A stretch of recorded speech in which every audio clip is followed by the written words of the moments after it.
Hi everyone, so this is week 15. So this is our last week, our last online lecture. Hopefully it won't be too long. It's just going to go into some more advanced maneuvers and some classes or patterns and things you could show your horse on or horse in if you had one. So the first thing we're going to talk about is some performance patterns. And so this would be, for instance, reining or Western riding. If you're in Nebraska in the 4-H advancement program, you may do the 4-H advanced horsemanship type classes. There's also range riding. Those are all some performance pattern classes, which are going to be a good way to test your horse's performance and then your handling and riding abilities and how well you can communicate with your horse and get them to do various different maneuvers that are required for these different classes. It doesn't matter how fast a horse completes a pattern, but rather how smooth and balanced the horse and rider are throughout. So these are not timed events, so we're not looking at our barrels or our poles, but instead classes that are going to test your horse's abilities, performance, and then your skills as a rider. So the first one we're going to talk about is Western riding.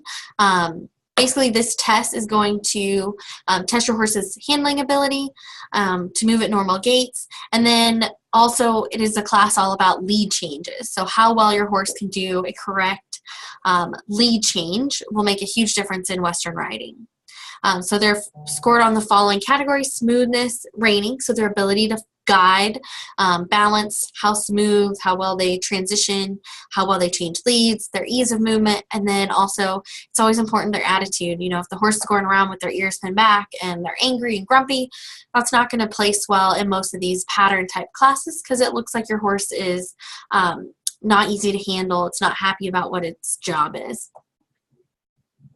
You may be eliminated if you use two hands on the reins, strike or spur your horse in front of a cinch, or you go off pattern or off course. So when we get to our Western riding events and you go to a horse show, you are required to ride in a curb bit and ride one-handed. So that is different than what we do in class.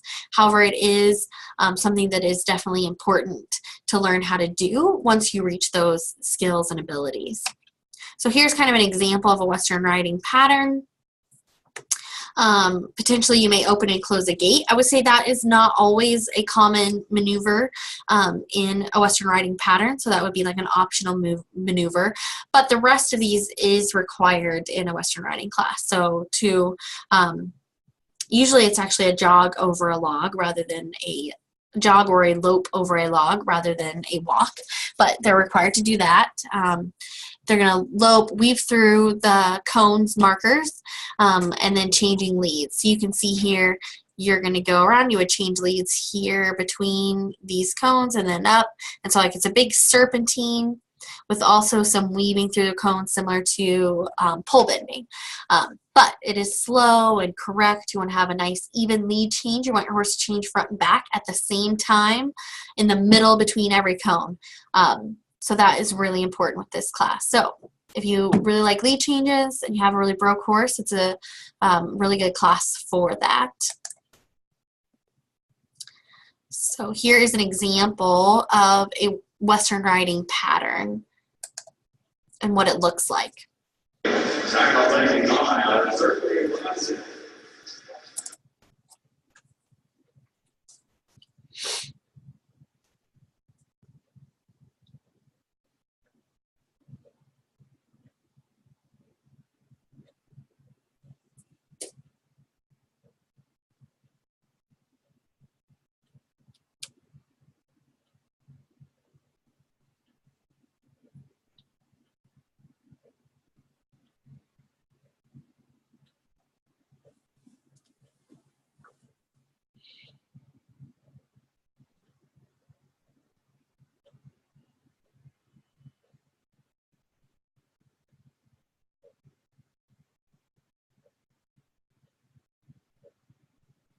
So here's the weaving part through the cones, and then changing leads in the middle between the two cones.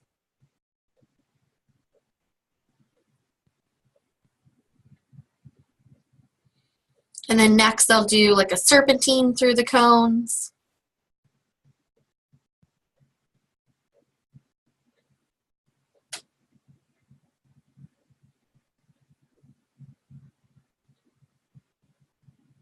And you can see the horse has a very smooth lead change between each cone in the middle sections, and that is really important for this class, that this is all smooth. Your horse does it without really changing gaits. They stay nice and balanced. They have nice straight lines.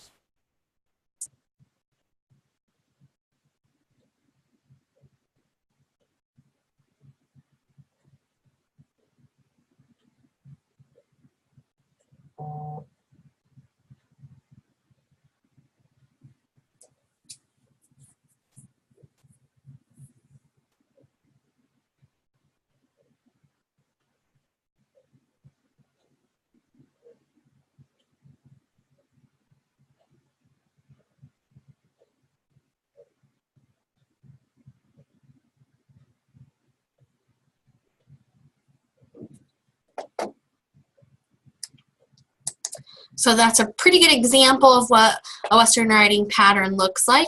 So the next thing we're going to look at is Western reining, or a reining pattern. So again, a reining pattern is going to demonstrate a horse's balance, responsiveness, attitude, and ability to perform all Western movements. So it's similar in that manner to Western riding, which we just saw, but this class is less about lead changes and more about having good, correct circles. A horse also would need to do a sliding stop, would need to spin, and some of those kind of things. So, but a horse can be faulted for if they fail to change leads. So there is a designated spot where they need to change leads. If they miss a lead, so they're on the incorrect lead, they have poor balance, they carry their head really high, or they have their mouth really open, because those all show that they're not willingly guided, which is an important aspect of a reining horse. And then hard to handle, or attitude problems. So some things: a rider cannot touch a horse with their free hand, or change their hands on the reins. And so this would be, for instance, you can't pat your horse in the middle of your pattern while you're going around. That would be rules for elimination, or to be disqualified, or to change hands on the reins. So let's say you are doing a spin and you're going to the right, and you've been riding with your left hand, and you said, oh, well, I'm going to the right, I'm going to switch hands and turn to the right. Well, you can't do that. That would be a disqualification. But here's a good example of what a Western reining pattern looks like. So they have to run past center marker, stop, and when they stop for reining, usually it's a sliding stop. I mean, it doesn't have to be like crazy ridiculous sliding stop, but they are supposed to have a nice sliding stop. Back to the center of the ring, do a 90-degree turn to the right or to the left, and these are all turns on the haunches. Lope a small figure eight, change of leads, lope larger figure eight, run to the end, do a rollback, so they canter down, lope down, do a sliding stop, and then turn back over their haunches. And then also pivots one way would also be part of a reining pattern. So here is a video just to give you an example again of a reining pattern, what it looks like.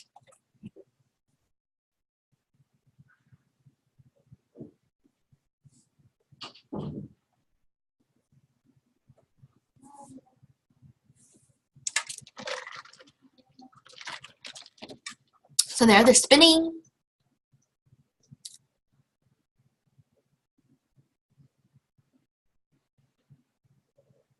And then he's going to spin the other direction. And usually in a reining pattern, it's designated with how many spins your horse must do. Most reining patterns at the open level or larger breed shows are going to be 4 spins, but they may be 4.5 spins, depending on where the spins are in the pattern. At some of our 4-H shows, they may be only 2 spins. So that's something to, depending on the pattern that is drawn. And then they're going to do circles. Usually they're going to do large, fast circles and small, slow circles, and they can be in any order. A lot of times it's going to be 3 circles each direction, usually 2 large, fast, and 1 small, slow. But whether or not it's large, fast, small, slow, large, fast, or 2 large, fast, small, slow, or small, slow, and 2 large, fast, that can vary. And so you can see there he did it. He's back on doing another large, fast circle.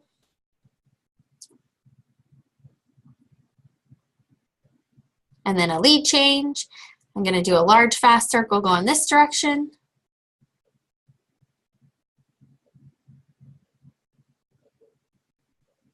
And then a small slow circle.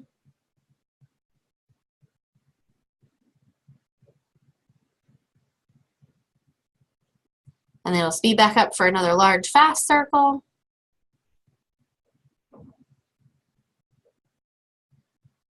And then he'll do another lead change when he gets back to the center.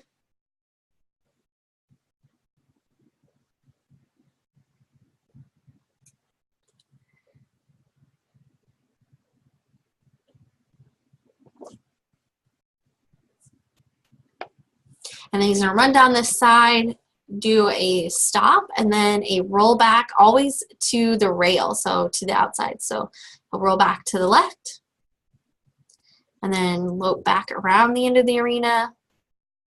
And then on the far side again, they'll do another stop and roll back, this time to the right. So roll back towards the rail.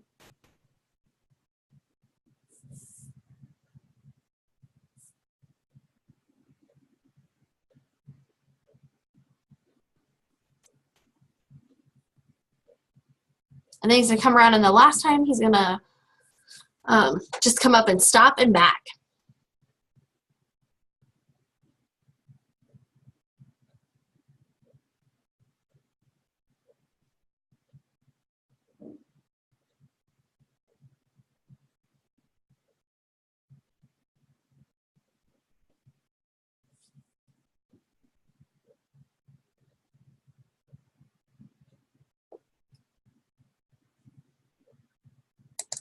So that would be an example of a reining pattern. Once the pattern's over, then you are allowed to pet your horse and those kind of things once you've designated that you're done with your pattern or your course. Okay, so we talked about some of this in class last week about lengthening and shortening of your horse's stride. So lengthening of their stride and shortening are some good things to do just as exercises in order to get your horse to be more supple, more balanced, listening to you, easier to maneuver, and different things. So it's an exercise where the horse is going to take longer strides and cover more ground. But you don't necessarily want your horse to go faster and take little choppy steps. You want them to lengthen their stride. And yes, they will cover more ground. They're probably going to go slightly faster, but it should not be they speed up and take little fast steps instead of taking longer strides. So to ask your horse to do this, you're going to squeeze your legs with the rhythm of the gait that you're in with their stride. And then you want to keep your hands light and flexible to allow the horse to stretch out their neck to let their stride get longer. So if you're pulling a whole lot when you're trying to ask them to lengthen, that's going to be confusing to your horse. So you want to, you may need to hold on their face if they are wanting to go into the next gait or they're wanting to do a choppy stride. The next one would be shortening of their stride. So another exercise would be trying to get your horse to shorten their stride. But you want them to still have the same forward impulsion. And impulsion means to have lots of drive from their hind end and reaching up underneath them is what impulsion is. And so a horse that is shortening their stride, you don't want them to get where they're taking little steps, but they become like flat and hollowed out. You want them to stay nice and rounded and collected and have impulsion and drive from their hind end, but taking shorter, smaller steps. So to ask your horse to do this, you want to shift your weight back a little bit, ask your horse to shift their balance back so that they're nice and rounded and collected. Squeeze your hands on the reins and short squeezes with the rhythm of their gait, but you're going to still need to use leg aid so your horse doesn't stop.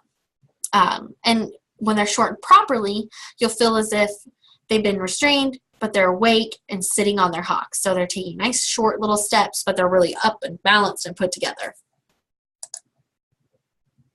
So an exercise that a lot of people do to practice this and to get your horse to be really supple and balanced and easy to maneuver through things is to do the 3-trot exercise. It's a good way to practice lengthening and shortening. And so what you do is on each side of the arena, you're going to change between doing a lengthening or a shortening of their stride. So for instance, on the long side, you're going to lengthen to a medium trot. And then at the corner, you want to shorten them back to a working, like a sitting trot. that's a shortened stride. And then when you get around to the next long side, you're going to lengthen their trot back out. And then at the corner, shorten back. So basically on the short sides of the arena, you're going to shorten to a shorter medium trot and then lengthen to an extended trot on the long sides. And one thing is you want your rhythm and tempo to stay the same. You just want your horse to actually shorten their stride or lengthen their stride. So it's a great exercise to help practice lengthening and shortening, and also getting your horse listening and responsive. The next thing to talk about is flexion and bending. So lateral flexion and bending.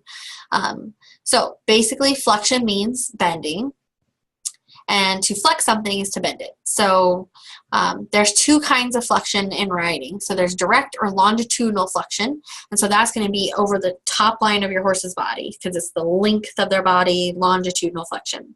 Lateral flexion is going to be your horse's body one way or the other to the side, would be lateral flexion.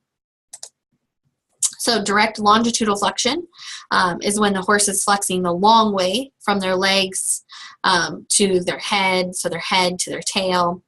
And collection is a type of longitudinal or direct flexion. And so when they do collection, they're going to shift their weight to their hind end. Their step should be lighter and springier. And then they're going to flex at their pole, so they're going to bring their nose towards their chest. So you can see here in this picture,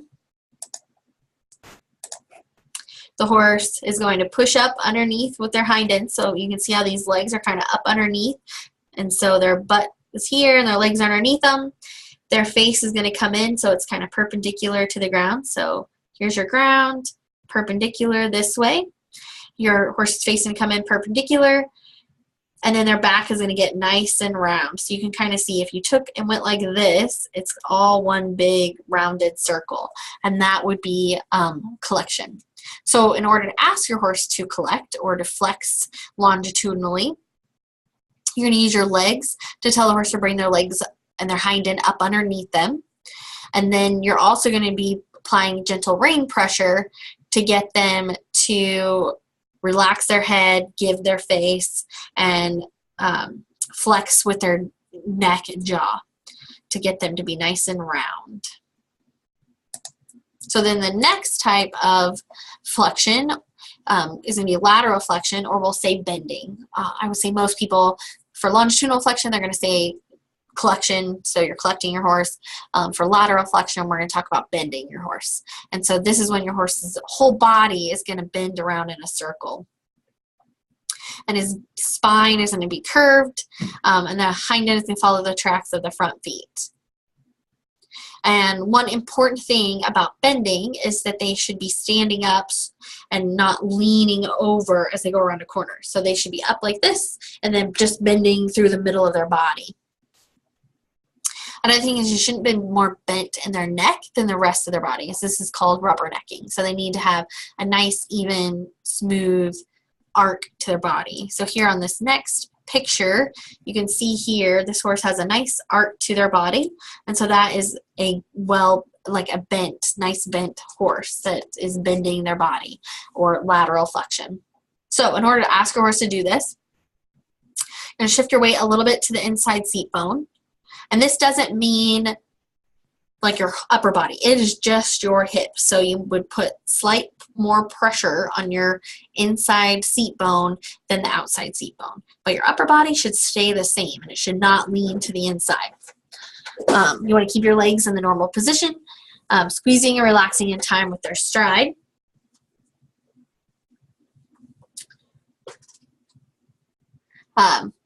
And you're going to stretch your outside leg back 3 to 4 inches behind the girth. So your inside leg is going to be slightly further forward, normal position, outside leg 3 to 4 inches back. And then you're going to squeeze with your inside hand, inside rein, and your inside leg to get them to bend around your leg and your hand. You may need to have some contact with the outside rein to get them from not just bending their neck around, and so they keep their whole body nice and rounded. Another term or thing you can use to get your horse communicating better is to use a half halt. And a half halt is basically like asking your horse to halt, but not, which is kind of confusing. So it's used to wake up, rebalance, to collect them, bring their hind legs underneath them, or get them just thinking that something new is coming next. So to ask your horse to half halt, you're going to make sure you sit deeply in your saddle. So sit back on your seat bones. Gently squeeze with your legs because you don't want them to stop. And then directly after this, you're going to apply light pressure with both hands, pulling back briefly until you should feel your horse kind of come together and slow, and then you release. And then you would do it again, and then release, and do it again, and release. And that would be a half halt. So it's several pulls and releases, one after another, getting your horse to really take their body from spread out to put together. If you ask for too many half halts or asking incorrectly, can make your horse irritated. And so it's best that you do this after you have good control over your body, good control over communicating and asking within that rhythm of your horse, because you want to half halt with their rhythm. Because if you are doing it opposite of their rhythm or not in rhythm with the horse, then they're going to become irritated and not understand what you're asking for. So the next thing is a simple change of leads. I think we've already talked about this briefly, but just want to cover it again. So basically in a simple change of leads, your horse is going to be on, let's say, the left lead. Then they'll break to a walk or a trot and then pick up the right lead. Or if you were on the right lead, you'll be loping, cantering on the right lead, canter around, pick up a walk or trot, or you may even stop and then pick up the new lead, so then the left lead. So it can be either direction, but it's a change of leads through a walk or trot or stop. So then a flying lead change would be a change of leads without a break of gait. So you go directly from left lead to right lead without trotting or walking or any of those things. So here is a quick video demonstrating in slow motion. So here you see the horse on the left lead, and then they swap, and now they're on the right lead. So that would be a flying lead change in slow motion. So we're on the left lead, and they lift up, and now they're going to come down on the right lead.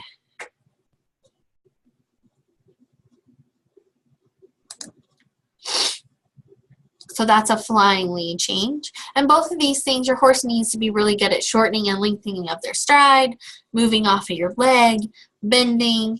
And then the next thing I'm going to talk about, leg yielding, is also really important for a horse to be good at changing leads. So you need to have mastered those skills before you ask your horse to do a lead change, simple or flying. So leg yielding is giving to the rider's leg. So a horse is going to move 2/3 forward and 1/3 sideways. Their body should be fairly straight, maybe a slight bend in the ribs, and their poll slightly flex the opposite direction that they're going. So if you look at this picture here, you're coming around down the long side of the arena, and you're kind of towards the middle of the arena here, and then you're going to leg yield, or your horse is going to kind of go sideways and forward to the right. Or they could do this and go to the left. But you can see here the horse is going to be slightly bent to the left, but their body and everything is moving to the right, and then they would head straight again. So that would be a leg yield. And this is actually a very important thing to have mastered with your horse before you ask them to do any type of lead change, because most horses will change leads best if they understand to move their body over, shift their weight, and those kind of things. So next we're going to talk about turn on the forehand, and I think this is the last thing we're going to talk about for this semester. So your horse's front legs will pivot in place while his hind legs step around in a bigger circle. So you can see their front legs here kind of remaining in the same spot and a pivot, and their hind legs move around. So kind of the opposite of a turn on the haunches or a pivot. Instead, it is a turn on the forehand. So that is the last thing I'm going to cover for today, or for this semester, which is exciting. There is some trail riding information at the end of this section that if you would read that on your own time, that would be great. I think it's really important that you have some good working knowledge of going out and riding on a trail. It's a really fun experience, something you should do. we don't really have a lot of time in class to cover that, but I do think it's something that would be important. So please read that section in the book. Also, don't forget your quiz is due by Friday, so make sure that you take your quiz this week. And then I will also be posting a review sheet for the written final exam on Canvas, so be looking for that. And then the last thing is make sure you look at when your date to take the written exam is. You can go to Canvas and you can see in the very last module it explains when that would be. So make sure you look at that so that you are prepared and have it in your calendar. It will be a written exam, and it will be in, I believe it's D107, where we met on the first day of classes. So plan on that. And then next week we'll have our writing practicals. So if you have any questions, please let me know. I will see you in lab.